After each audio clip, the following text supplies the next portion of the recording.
Avant de plonger dans cette histoire incroyable, pensez à vous abonner à la chaîne et à activer la cloche. Ici, chaque récit a quelque chose à dire, et vous ne voudrez pas en manquer un seul. Dans l'agitation matinale de l'aéroport, l'hôtesse de l'air, fière et impérieuse, s'approcha de son passager, un homme noir élégant, avec un sourire condescendant. Il venait de s'asseoir en première classe, et son apparence simple semblait, à ses yeux, un détail incongru dans ce monde de luxe. Alors qu'elle servait le café, une maladresse, ou peut-être une provocation subtile, fit tomber la tasse sur le visage de l'homme. La brûlure du liquide chaud sur sa peau fit trembler son corps, mais il resta silencieux, ses yeux fixant calmement la scène. Les autres passagers détournaient le regard, inconfortables, tandis que l'hôtesse affichait un mélange de supériorité et de satisfaction. Ce qu'elle ignorait, c'est que cet homme, sous son apparence ordinaire, était le propriétaire de la compagnie aérienne. Chaque geste, chaque parole qu'elle avait prononcée avec arrogance venait de lui coûter bien plus qu'une simple erreur. Il détenait désormais le pouvoir de décider de son avenir professionnel, de sa réputation, et même de sa carrière entière. Le silence dans la cabine se fit pesant. Les secondes semblaient durer une éternité. Le regard de l'homme, mêlant calme et gravité, annonçait un tournant que personne n'aurait pu prévoir. L'hôtesse allait bientôt découvrir que l'arrogance et l'humiliation gratuite peuvent se retourner contre celui qui les incarne, de la manière la plus spectaculaire possible. L'avion avait décollé depuis quelques minutes, et l'hôtesse reprenait son service avec un mélange de nervosité et d'orgueil mal placé. Elle croyait que l'incident avec le café était passé inaperçu aux yeux de tous. Mais l'homme qu'elle avait humilié ne semblait nullement affecté par la brûlure sur son visage. Au contraire, il la regardait calmement, presque amusé par sa propre arrogance. « Excusez-moi, madame. » commença-t-il d'une voix posée, mais ferme. L'hôtesse s'attendait à des excuses, à des murmures effacés, et non à ce qui allait suivre. Il sortit de sa poche une carte d'affaires au design élégant et la posa sur le plateau de son siège. Ses yeux ne quittaient pas les siens. L'hôtesse fronça les sourcils, intriguée et légèrement inquiète. « Vous êtes... » Monsieur Adams, balbutia-t-elle, reconnaissant le nom de la personne inscrite sur la carte. L'homme acquiesça d'un simple geste. « Oui. Je suis le propriétaire de cette compagnie aérienne. Chaque vol, chaque équipage, chaque passager, tout relève de ma responsabilité directe. » Le rouge monta immédiatement au visage de l'hôtesse. Chaque mot qu'elle avait prononcé, chaque geste d'arrogance qu'elle avait fait, venait de prendre une dimension catastrophique. Elle avait humilié le patron de son entreprise, sans même le savoir. Un silence lourd s'installa dans la cabine. Les passagers autour d'eux sentaient l'intensité de la situation. L'homme reprit calmement, « Vous allez devoir comprendre que l'arrogance gratuite a ses conséquences. Et croyez-moi, je saurai en tirer les leçons. » Son regard, à la fois calme et pénétrant, ne laissait aucun doute. Ce qu'elle croyait être un simple incident de routine allait bientôt devenir une leçon qu'elle n'oublierait jamais. L'hôtesse de l'air passa les minutes suivantes dans un mélange de peur et d'angoisse. Elle servait les autres passagers machinalement, mais ses mains tremblaient légèrement, et son esprit tournait à toute vitesse. Comment allait-elle se sortir de cette situation? Comment réparer ce qu'elle venait de faire? Monsieur Adams, lui, restait impassible, observant chaque geste, chaque réaction. Puis, calmement, il se leva de son siège et s'approcha de l'hôtesse. La cabine entière semblait retenir son souffle.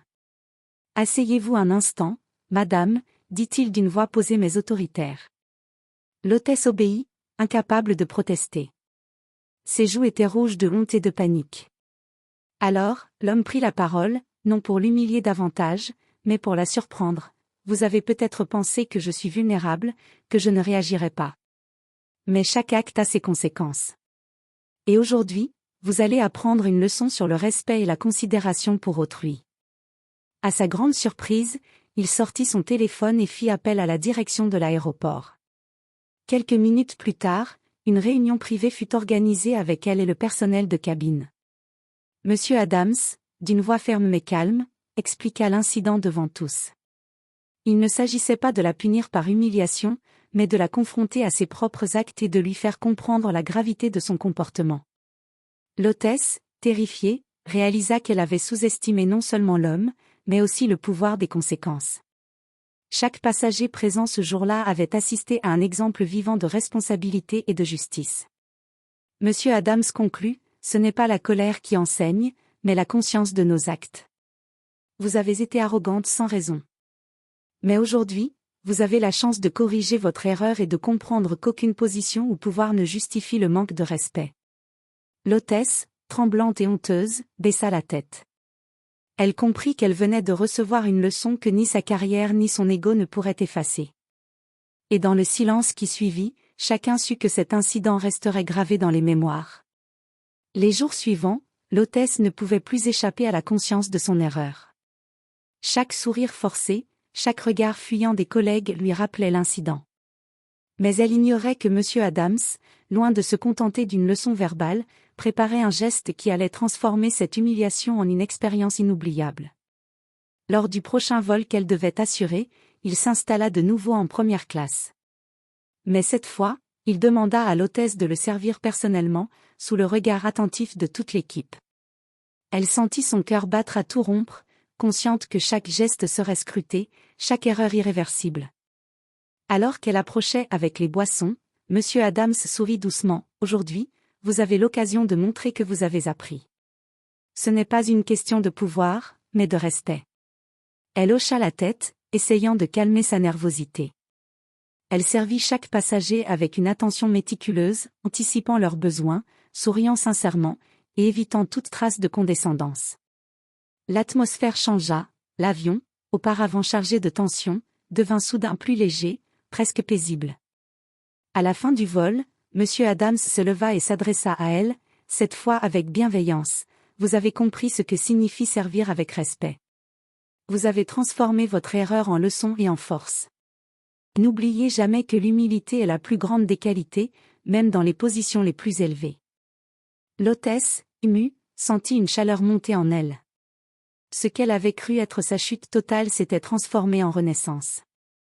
Elle avait appris, non pas par la punition, mais par la confrontation et la compréhension de ses actes. Avant de descendre, M. Adams ajouta un dernier mot, presque un murmure pour elle seule. Le véritable pouvoir ne réside pas dans l'autorité ou la richesse, mais dans la capacité à faire preuve de respect et de compassion envers les autres. Ce jour-là, l'hôtesse comprit que le karma avait frappé, mais avec sagesse, et non vengeance. Elle avait été humiliée, oui, mais elle avait aussi appris la leçon la plus importante de sa vie. Les semaines suivantes, la réputation de l'hôtesse changea complètement. Les collègues qui autrefois la craignaient pour son arrogance commencèrent à la regarder autrement.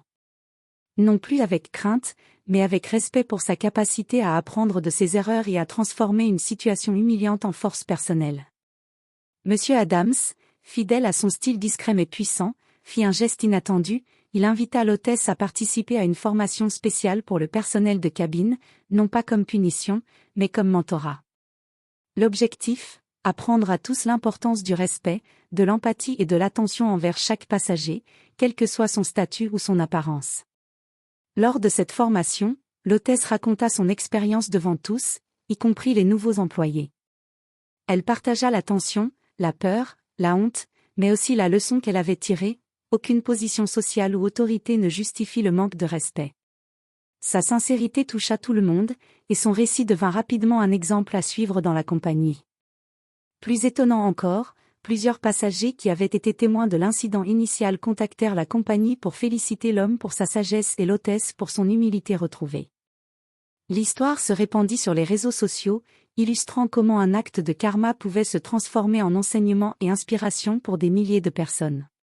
À la fin, l'hôtesse comprit quelque chose de fondamental, l'humiliation peut être un début, mais la rédemption et l'apprentissage sont la véritable victoire.